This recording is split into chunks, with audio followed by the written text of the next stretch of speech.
Madison Tinder is the queen of being multi-passionate, and let's talk about why. Hi guys, my name is Katie May, and I am your guide to building a brand based on authentic connection.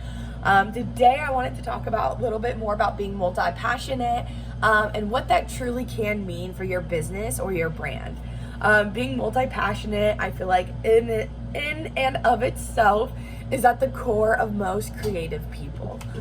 Being creative typically means that you explore a lot of different revenues of being creative, even if you don't realize it.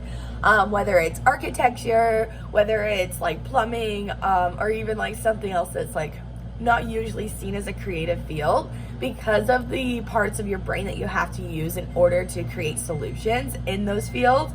I believe that you are creative in those fields. Just saying. So a few ways to tell if you're multi-passionate is just looking at your creative endeavors.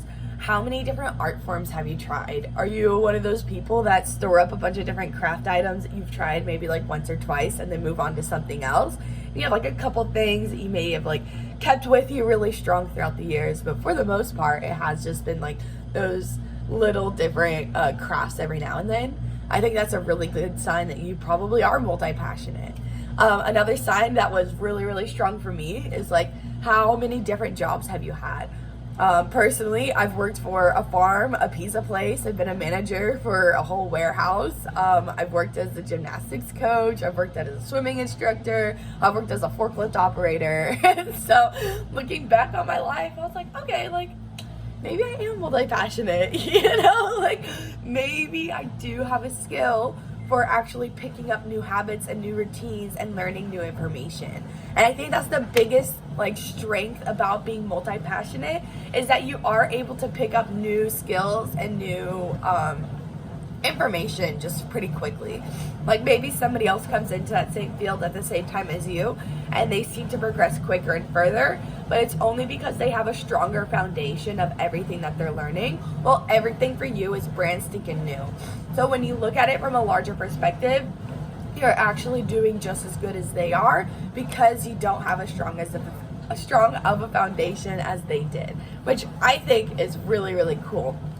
So like I said in the beginning of this video, Madison Tinder is the queen of being multi-passionate as far as I'm concerned, because she's the one that introduced me to that type of lingo and like what that truly means. And not only does she produce a really fun podcast called Out of This Niche, not only does she post to Instagram and I think Facebook, but I mainly just follow her Instagram. Like, not only does she show up in these ways, but anytime I have a question, I just slide in her DMs and I'm like, hey queen. And she's always so willing to like actually introduce me to new ideas and like give me some more information. And not only is she the queen of being multi-passionate, but she has so much information about actually skillfully marketing and actually using good success plans to find success instead of just like throwing spaghetti on a wall and seeing what sticks. I was going to use a bad word, but then I decided not to. So why is being multi-passionate actually something that's important to your brand? Well, especially in this day and age, everybody and their mother tells you to niche down. Like, you can't have a coaching business and a scrunchie business. And people like Madison are so important in my life because they show me that it's possible. And then when I start looking at people with bigger amounts of success, I start to notice that they have multiple streams of revenue from different sources. I didn't fact check it, so if I'm wrong, please tell me. But I heard the other day from a friend that the owner of Apple, not only does he own Apple, but then he went on to buy Pixar. And that doesn't seem too crazy to me. That seems maybe probably pretty much up his alleyway, because he's just looking for new ways to generate more income and expand his streams of revenue, which I think makes a lot of sense.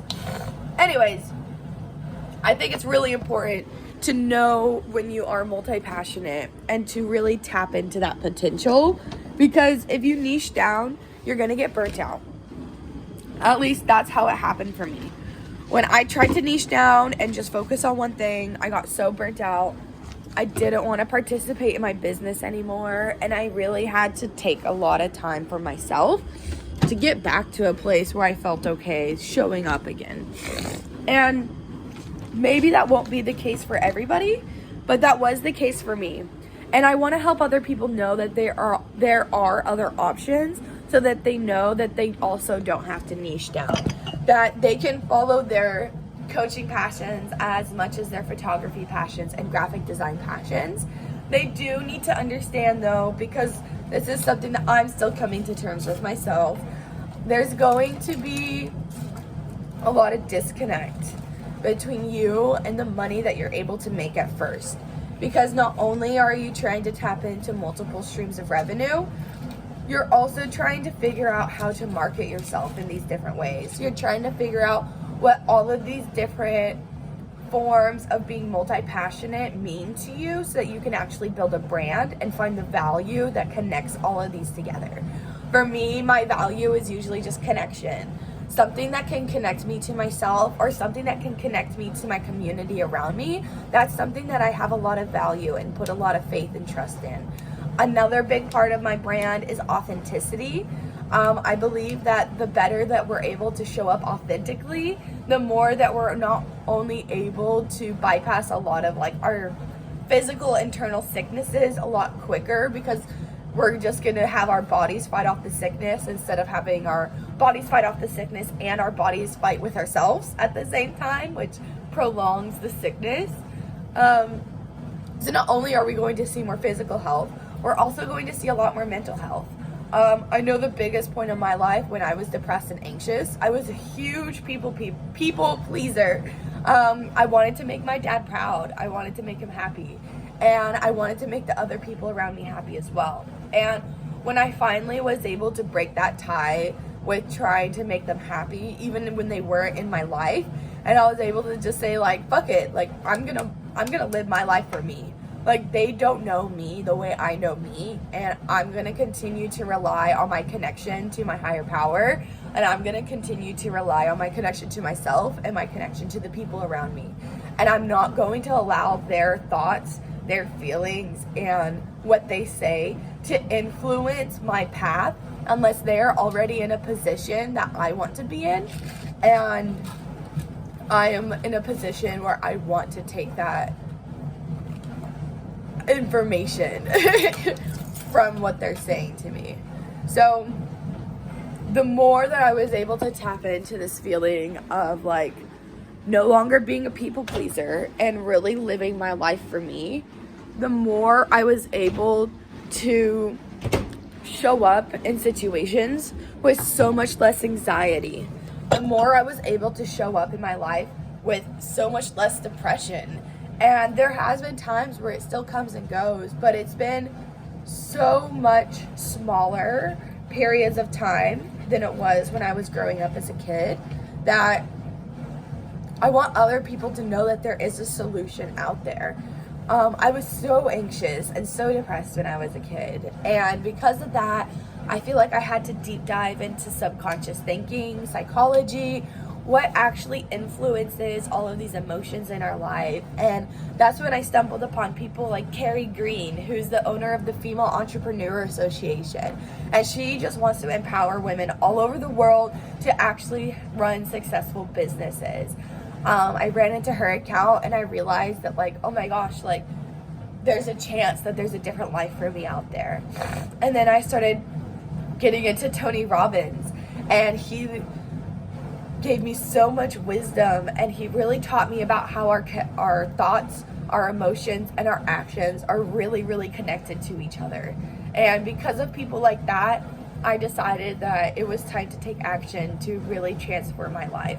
I started fixing my posture. I started taking more showers. I started going on walks and journaling more and stretching. It's so good for you, I promise. And the more that I started to follow these like little intuitive guides of like how to live my life, the more I was able to look back a year later and be like, oh my gosh, like I'm not as anxious anymore. I'm not as depressed anymore. I'm actually able to show up in social settings with confidence, and people see me as being confident now, which is so strange to me. I'm not gonna lie. Mainly because I actually feel confident in a lot of settings. Sometimes I'm still like, where am I going? What am I doing? I forgot what I'm doing in this place, and everybody's looking at me, and I'm like, ah. And I still get anxious. Anxiety and depression are a part of life, but when it's so prolonged over the course of many, many years, where it's really inhibiting the way that you're able to live your life, that's when you know it's a problem and it's time to change. So, if you're feeling anxious, if you're feeling depressed, and you are tired of feeling this way, start tapping into your authentic self. Start connecting with yourself, taking some deep breaths, bringing that sense of mindfulness into your routines, and really ask yourself, hey, I'm here, what do you need? And whether it's a drink of water, whether it's a shower, whether it's a walk, anything small, listen to it and start following that line of authenticity, and I promise it will change your life. And don't be afraid to tap into all of the multi-creative, passionate hobbies and talents that you already have, because sometime, somewhere in the future, people will need you for each and every single one. Let me know what some of your favorite hobbies are in the comments below. And if you want more information on how to build a brand authentically, feel free to schedule a one-on-one free Zoom call. I'll post a link in my bio. I'm also going to put Madison Tinder's Instagram on there. Hit her up, give her a follow. I love her so much. She doesn't even know I'm posting this, so. But yeah, I just really think that you all should start to try to find your authentic self, follow all of your multi-creative, passionate goals. And if you need any help in the process, give me a call. Peace.